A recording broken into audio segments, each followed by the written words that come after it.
The late afternoon sun cast long shadows across the Bennett family's modest Ohio driveway, where Jack lay flat beneath a rusted old Ford Explorer. His calloused hands moved with practiced precision, even though exhaustion tugged at every muscle.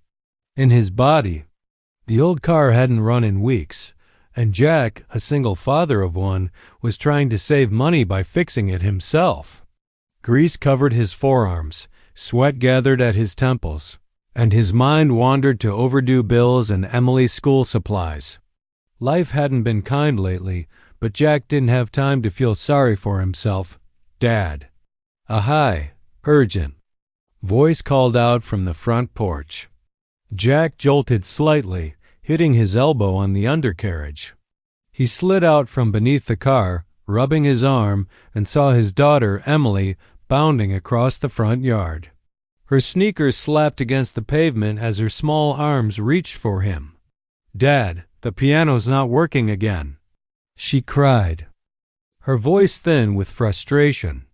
Jack sat up, grabbing a rag to wipe his hands. He could already guess which piano she meant, the one that used to belong to her mother, now old and barely holding together. Emily's big brown eyes searched his face, trying to read his mood. Jack sighed softly. That piano had been a gift. From her late mother, a memory that carried both pain and joy. Jack didn't know how to tell her he couldn't afford to have it repaired by a professional. He had promised himself he'd try to fix it someday, but work, bills, and being a dad never left time for someday. He looked at Emily's worried little face and felt that familiar sting of helplessness rising. "I'll take a look once I finish up under the car, sweetheart," he said gently, brushing a loose curl from her forehead. She nodded but stayed close to his side, hugging his knee as if she needed to hold on to something stronger than her tiny world. "But Dad, I was playing the song Mom used to sing, and the keys just stopped," she whispered, her voice cracking. Jack's chest tightened. She never said much about her mom. It was rare for Emily to bring up those memories so openly. The fact that she remembered her mother's song and tried to play it was both beautiful and heartbreaking. Jack looked toward the garage, then back at his daughter, and made a decision. He took off his gloves, tossed the rag aside, and stood up. "Let's go take a look now," he said. Emily's face lit up immediately, and she grabbed his hand tightly. They walked inside together, her bouncing step in sharp contrast to his slow, tired one. Jack didn't know much about music, but if something mattered to Emily, it mattered to him. Inside the living room, the late sunlight spilled in through thin curtains, bathing the space in soft gold. The piano sat quietly by the window, dust resting on its surface like a forgotten memory. Emily climbed onto the bench and pointed to a section of keys. "Right here, Dad. They just don't make any sound anymore." Jack crouched beside her, carefully opening the panel beneath the keys. The inside was a mess-worn wires, broken felt, cracked wood. He didn't know if he could fix it, but he'd try. Not for the piano, but for the little girl who still believed in music. Jack sat cross-legged on the living room floor, peering into the guts of the piano like it was an alien machine. Strings were tangled, and a couple of hammers looked warped with age. His fingers, still smudged with engine grease, moved gently across the inside, tracing the mechanisms with the care of someone touching something sacred.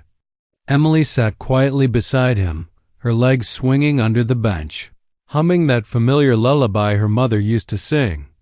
Her voice was soft, like a memory trying not to fade, and Jack found it harder to focus as emotion pulled at him from all directions.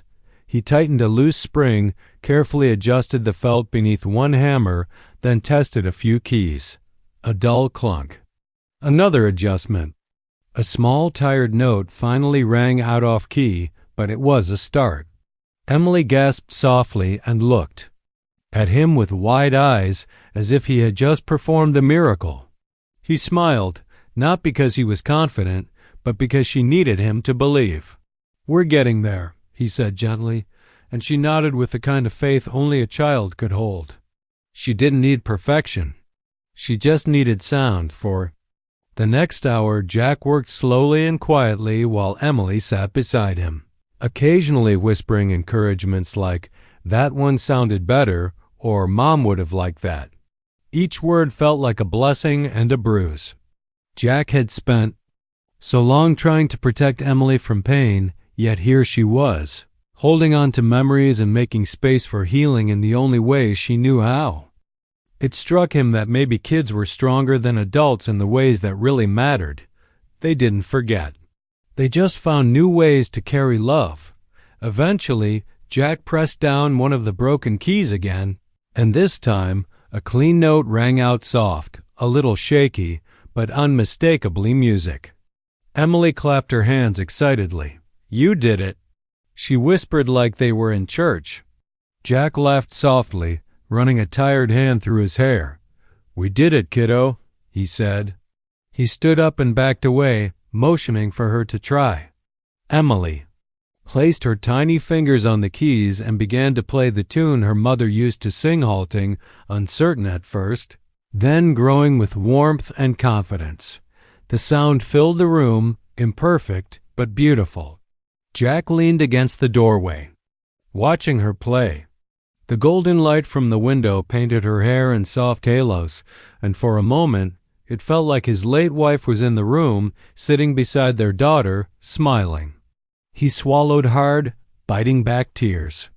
The pain never really left it, just changed shape. And somehow, right now, this broken, half-fixed piano had managed to glue something back together that grief had tried to tear apart.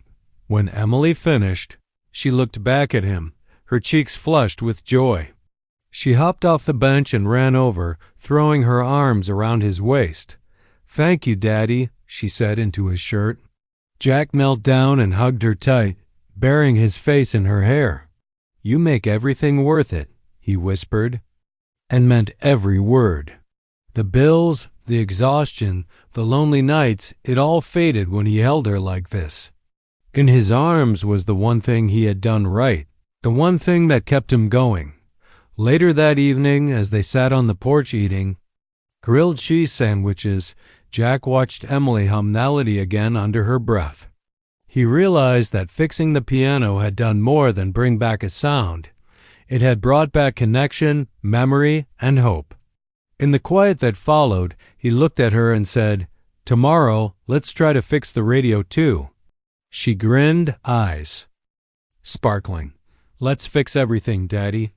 And for the first time in a long while, Jack believed they could.